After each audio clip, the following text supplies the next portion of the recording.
सहारनपुर से खबर। रुपयों के लालच में पड़ोसी ने ही पड़ोसी की हत्या कर दी। हत्यारा गिरफ्तार। सहारनपुर थाना गागलहेड़ी पुलिस ने शिव कुमार लूट हत्याकांड का खुलासा किया। खुलासा हुए एक हत्या आरोपी को गिरफ्तार करके उसके कब्जे से मृतक से लूटे गए 6,000 रुपए बरामद करने में सफलता हासिल की। एसपी सिटी अभिमन्यु मांगलिक ने पुलिस लाइन सभागार में पत्रकारों से वार्ता करते हुए बताया कि विगत 14 मई थाना गागलहेड़ी क्षेत्र के अंतर्गत ग्राम पाली के निकट जंगल में गन्ने के खेत में एक अज्ञात युवक का शव मिला था।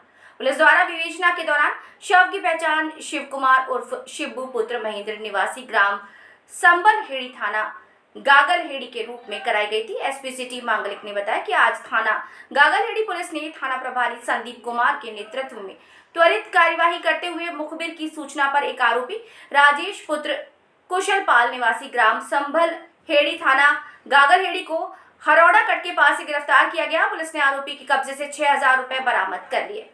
जी हाँ, 14 मई की सुबह गागलहेड़ी थाना क्षेत्र के अंदर जो पाली गांव है उसके पास एक खेत में एक अज्ञात शव मिला था।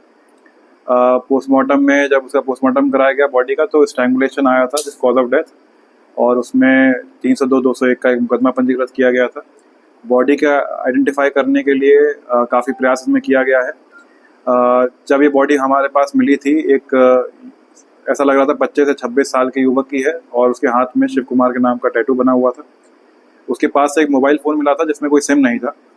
तो उस मोबाइल फ़ोन कहाँ से परचेज़ किया गया है इसकी डिटेल हमने मोबाइल की जो कंपनी है उस से निकलवाई।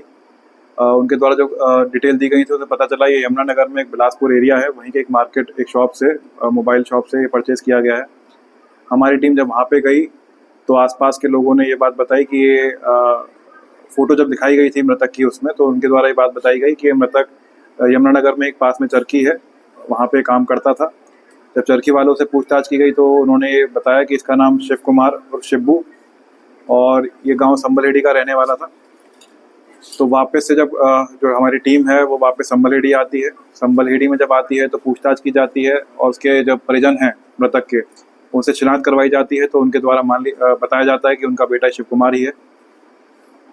उसके बाद इसमें काफ़ी सीसीटीवी फुटेजेस देखी गई थी। सीसीटीवी फुटेज हमने यमुनानगर से ही देखनी स्टार्ट करी थी कि ये जब अपने यमुनानगर से 13 तारीख को निकला है तो वो किस किस वाहनों से किस किस माध्यम से यहाँ पर जहाँ पर उसकी डेड बॉडी मिली है वो कहाँ तक कैसे पहुँचा है। तो हमें एक बस हमारी ट्रेस हुई जो यमुनानगर से निकली थी और उसको घंटाघर पे छोड़ा था। घंटाघर पे छोड़ने के बाद इसने वहाँ पे जो कैंटीन है और देशी मदिरा की जो दुकान है वहाँ पर इसने शराब का सेवन किया था। वहाँ से कुछ खान पान का सामान भी लिया था। वहाँ से एक टेम्पो लेकर सड़क दूधली उतरा था। सड़क दूधली में इसकी मुलाकात जो अभियुक्त है राजेश सैनी, उससे मुलाकात होती है। राजेश सैनी इसी के गांव का है, 4 मकान छोड़कर रहता है इसके घर का और पहले से ही दोनों एक दूसरे को जानते थे। वहाँ पर इन दोनों के द्वारा साथ में शराब का सेवन किया जाता है।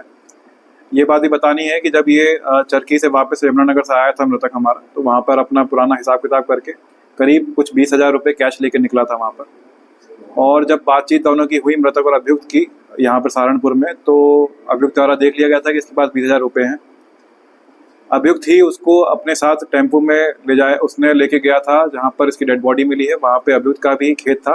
वहाँ पर रात को करीब 10:15 से 11:30 के बीच में इन दोनों ने वहाँ पे शराब पी और अभियुक्त ने इसके पास पैसे थे वो उससे छीन लिए और ये अपने जो उसका लोअर था अभियुक्त का, राजेश का लोअर था, उसने उसका जो इलास्टिक नाड़ा होता है वो निकाला और उसके माध्यम से इसका गला दबाकर गला घोटकर इसकी हत्या कर दी और बॉडी उसकी वहीं डाल दी। सर, क्या केवल यही वजह रही है जो 20,000 रुपए की है? पूर्व में भी कोई इनमें विवाद या कुछ अन्य चीज हो? अभी जो अभियुक्त से पूछताछ की गई है प्रिलिमिनरी, उसमें कोई भी ऐसी पुरानी रंजिश का कोई कारण नजर नहीं आया है। उसको पैसे की जरूरत थी, वो भी मजदूरी का कार्य करता था राजेश सैनी, और इसी की वजह से और नशे में होने की वजह से उसके द्वारा पूरी घटना कारित की गई है। प्लेटफॉर्म नंबर 2 से चलने वाली सुपरफास्ट एक्सप्रेस के यात्रियों आई एम हियर। तुम्हें नहीं, इसे मोबाइल चार्ज करना। दिमाग चार्ज कर अपना। ऐसे पब्लिक पोर्ट से फोन चार्ज किया तो पर्सनल डेटा होगा पब्लिक। देखा? पापा रुको, मैं पे करता हूँ। No signal. अब क्या करोगे? फ्री वाईफाई है ना? बुद्धू सुधर जा। पेमेंट्स के लिए नो ओपन वाईफाई, यानी फ्रॉड को करो बाय बाय। आरबीआई कहता है करो सही शुरुआत, बनो फाइनेंशियली स्मार्ट।